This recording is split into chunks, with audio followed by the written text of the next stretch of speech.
मुंबई आतंकी हमले के दौरान अपने प्राणों की परवाह किए बिना घायलों की जान बचाने वाले स्वास्थ्य कर्मी की अदम्य साहस गाथा को बड़े पर्दे पर उतारने वाली फिल्म भारत भाग्य विधाता की प्री लॉन्च स्क्रीनिंग सोमवार को राजधानी रायपुर के जोरा मॉल में भव्य वातावरण के बीच आयोजित की गई। इस विशेष अवसर पर मुख्यमंत्री विष्णुदेव साय अपनी धर्मपत्नी कौशल्या साय एवं परिजनों के साथ शामिल हुए। कार्यक्रम में प्रसिद्ध अभिनेत्री एवं सांसद कंगना रनौत, फिल्म के निर्देशक मनोज तापड़िया और जनप्रतिनिधि, कलाकार, स्वास्थ्य कर्मी और बड़ी संख्या में नागरिक मौजूद रहे। फिल्म की यह विशेष स्क्रीनिंग केवल एक सिनेमाई आयोजन नहीं रही, बल्कि सेवा, साहस, कर्तव्यनिष्ठा और मानवता को समर्पित योद्धाओं को सम्मान देने का भावनात्मक अवसर बन गई।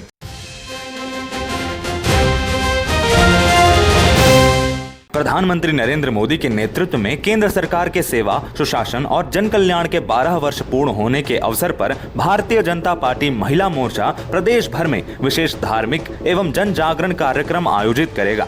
महिला मोर्चा की प्रदेश अध्यक्ष विभा अवस्थी के आह्वान पर 10 जून को विभिन्न जिलों और विधानसभा क्षेत्रों के प्राचीन मंदिरों में विशेष पूजा अर्चना एवं राष्ट्र कल्याण प्रार्थना का आयोजन किया जाएगा। श्रीमती अवस्थी ने कहा कि प्रधानमंत्री मोदी के नेतृत्व में देश ने विकास, सुशासन और जन सेवा के क्षेत्र में उल्लेखनीय उपलब्धियां हासिल की हैं।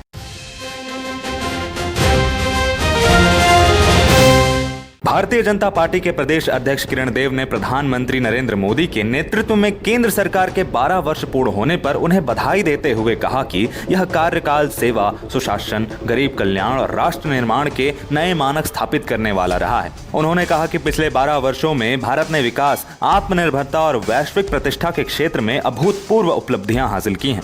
किरण देव ने कहा कि केंद्र सरकार की जनहितकारी योजनाओं ने करोड़ों गरीब परिवारों के जीवन में सकारात्मक बदलाव लाया है।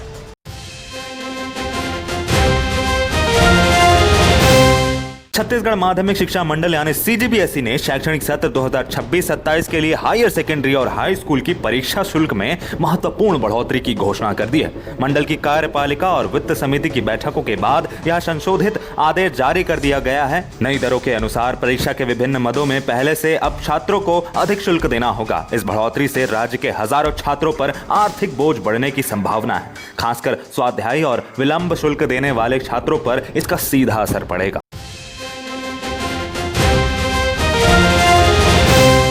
रायपुर के पंडित रविशंकर शुक्ल विश्वविद्यालय में परीक्षा और दूसरे शैक्षणिक शुल्क को बढ़ाने के फैसले पर अखिल भारतीय विद्यार्थी परिषद ने नाराजगी जताई है। परिषद का कहना है कि विश्वविद्यालय ने एक साथ फीस में बड़ी बढ़ोतरी कर दी है, जिससे छात्रों पर अतिरिक्त आर्थिक बोझ पड़ेगा। ABVP ने यूनिवर्सिटी प्रशासन से परीक्षा फीस बढ़ोतरी वापस लेने, हर साल 5% फीस बढ़ाने का फैसला रद्द करने और वेरिफिकेशन फीस कम करने की मांग की है। संगठन ने चेतावनी दी है कि मांगे नहीं मानी गई तो छात्र हित में आंदोलन किया जाएगा।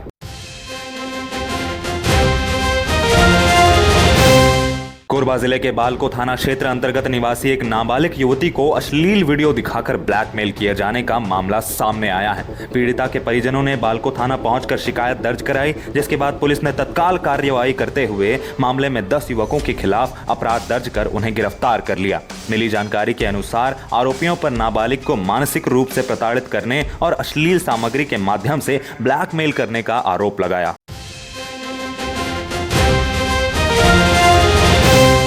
विधायक व्यास कश्यप ने रेत माफिया के खिलाफ मोर्चा खोल दिया है। वे केवा गांव पहुंचे और हसदेव नदी के किनारे चल रहे अवैध रेत कारोबार को रोकने के लिए विरोध प्रदर्शन किया। ग्रामीणों के मुताबिक केवा गांव में भारी मात्रा में अवैध रेत डंप की गई है। हसदेव नदी से हाईवे वाहनों पर भर भर कर रेत निकाली जा रही थी। लगातार हो रहे अवैध खनन से परेशान केवा गांव की महिलाओं ने विधायक व्यास कश्यप से शिकायत की थी। शिकायत मिलते ही विधायक कश्यप समर्थकों के साथ मौके पर पहुंचे और अवैध रेत परिवहन को रुकवाया।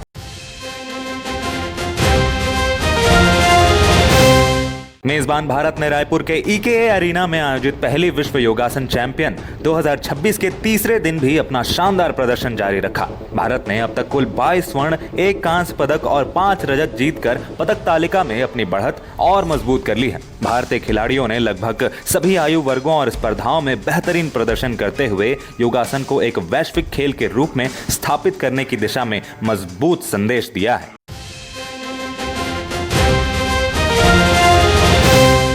मनेंद्रगढ़ जिले में 3 नाबालिग लड़कियों को रोजगार दिलाने का झांसा देकर दिल्ली ले जाने और वहां बेचने की आशंका का मामला सामने आने से क्षेत्र में हड़कंप मच गया है। लड़कियां किसी तरह वहां से निकलकर सुरक्षित मनेंद्रगढ़ लौट आईं, जिसके बाद परिजनों ने मामले की शिकायत पुलिस से की है। पुलिस ने कहा कि मामला अत्यंत संवेदनशील है और किसी भी दोषी को बख्शा नहीं जाएगा। जांच पूरी होने के बाद वास्तविक स्थिति स्पष्ट हो सकेगी।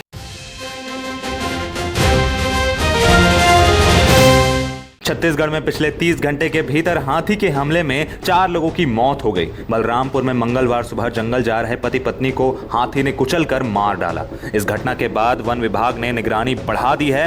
घटना राजपुर वन परिक्षेत्र की है। कोरिया में गुरु घासीदास तमोर पिंगला टाइगर रिजर्व इलाके में रविवार देर रात दंतैल हाथी ने सड़क निर्माण में लगे 2 मजदूरों पर हमला कर उन्हें भी मार डाला। दोनों मजदूर रात को सड़क किनारे सो रहे थे। घटना सोनहत वन परिक्षेत्र की है।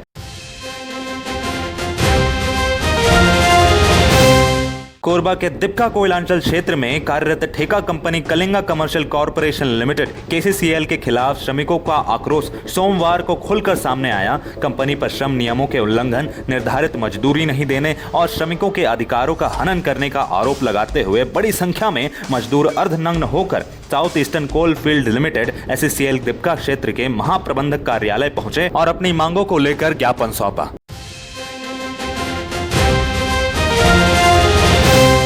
शहर में अपराधियों के हौसले बुलंद हैं। देर रात 2 अज्ञात युवकों ने ट्रांसपोर्टर आशीष सिंह चौहान की 4 पहिया वाहन में आग लगा दी। घटना के बाद इलाके में दहशत का माहौल है। बताया जा रहा है कि देर रात 2 युवक ट्रांसपोर्टर आशीष सिंह चौहान के घर के सामने पहुंचे। उन्होंने कार पर पेट्रोल छिड़का और आग लगाकर फरार हो गए। देखते ही देखते कार धूं धूं कर जलने लगी। आसपास के लोगों ने आग बुझाने की कोशिश की, लेकिन तब तक कार पूरी तरह जल चुकी थी।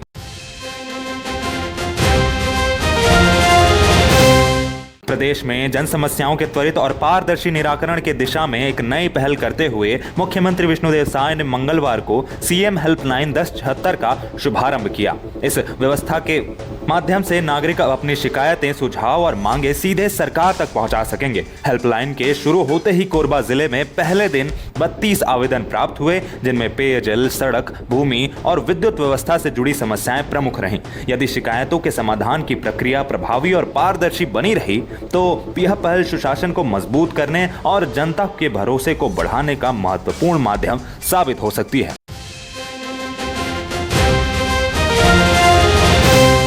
जांजगीर चांपा जिले के थाना अकलतरा क्षेत्र का मामला अपने दिए 10,000 रुपए मांगना एक शख्स को भारी पड़ गया।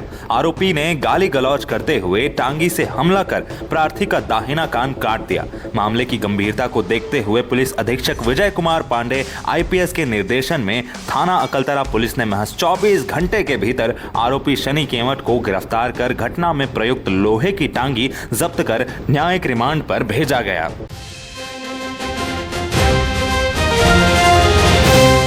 छत्तीसगढ़ के उभरते क्रिकेटर आयुष पांडे का इंडिया ए टीम में चयन होने से पूरे प्रदेश में खुशी की लहर दौड़ गई है। श्रीलंका दौरे के लिए भारतीय टीम में जगह मिलने के बाद आयुष पांडे की इस उपलब्धि को छत्तीसगढ़ क्रिकेट के लिए एक बड़ी सफलता माना जा रहा है।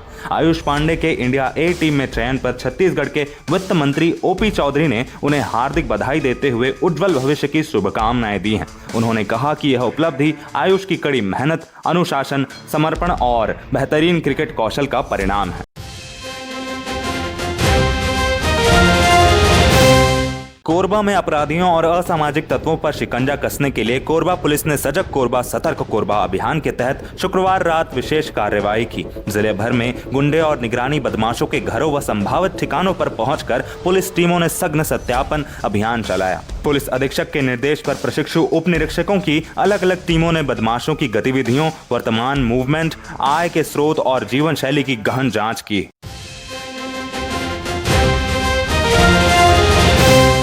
खरीफ सीजन के दौरान किसानों को उचित मूल्य पर खाद उपलब्ध कराने के लिए जिला प्रशासन ने बड़ी कार्रवाई करते हुए खाद की कालाबाजारी का खुलासा किया है। कृषि विभाग के अधिकारियों ने किसान बनकर खाद दुकानों में पहुंचकर जांच की, जिसमें सिंगल सुपर फॉस्फेट एसएसपी खाद की अवैध बिक्री का मामला सामने आया।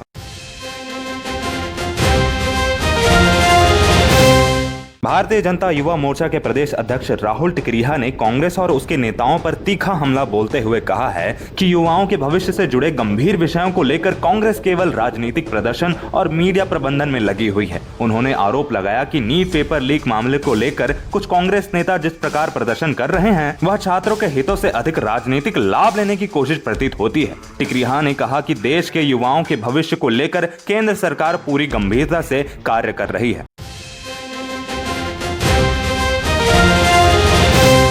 राशन कार्ड बनवाने, नए सदस्य का नाम जोड़ने और नाम हटाने या अन्य संशोधन के लिए अब लोगों को नगर निगम, जनपद पंचायत या जिला कार्यालयों के चक्कर नहीं लगाने पड़ेंगे। राज्य सरकार ने राशन कार्ड से जुड़ी सभी सेवाओं को पूरी तरह ऑनलाइन कर दिया है। Chhattisgarh infotech promotion society chips ने सेवा सेतु पोर्टल पर यह सुविधा शुरू की है। नए राशन कार्ड के आवेदन से लेकर संशोधन तक की प्रक्रिया अब इसी पोर्टल के जरिए होगी।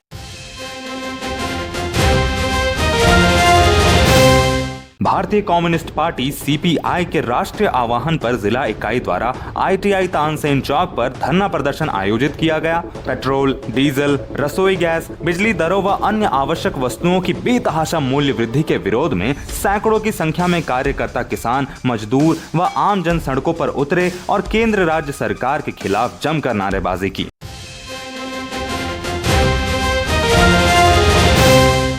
आम उपभोक्ताओं को महंगाई का एक और झटका देते हुए सरकार ने घरेलू रसोई गैस एलपीजी सिलेंडर की कीमतों में 29 रुपए की बढ़ोतरी कर दी है। नई दरों के अनुसार दिल्ली में 14.2 किलोग्राम वाला घरेलू एलपीजी सिलेंडर अब 913 रुपए के बजाय 942 रुपए में मिलेगा। संशोधित कीमतें तत्काल प्रभाव से लागू हो गई हैं। यह पिछले 3 महीनों में घरेलू गैस की दूसरी मूल्य वृद्धि है। इससे पहले 7 मार्च को सरकार ने घरेलू एलपीजी सिलेंडर के दाम 60 रुपए बढ़ाए थे। लगातार दूसरी बढ़ोतरी से घरेलू उपभोक्ताओं के मासिक बजट पर अतिरिक्त बोझ पड़ेगा। वंदे छत्तीसगढ़ मीडिया में खबरों का सिलसिला लगातार जारी है और अपने आप को अपडेट रखने के लिए देखते रहिए तड़फड़ 36 और मुझे दीजिए इजाजत। नमस्कार।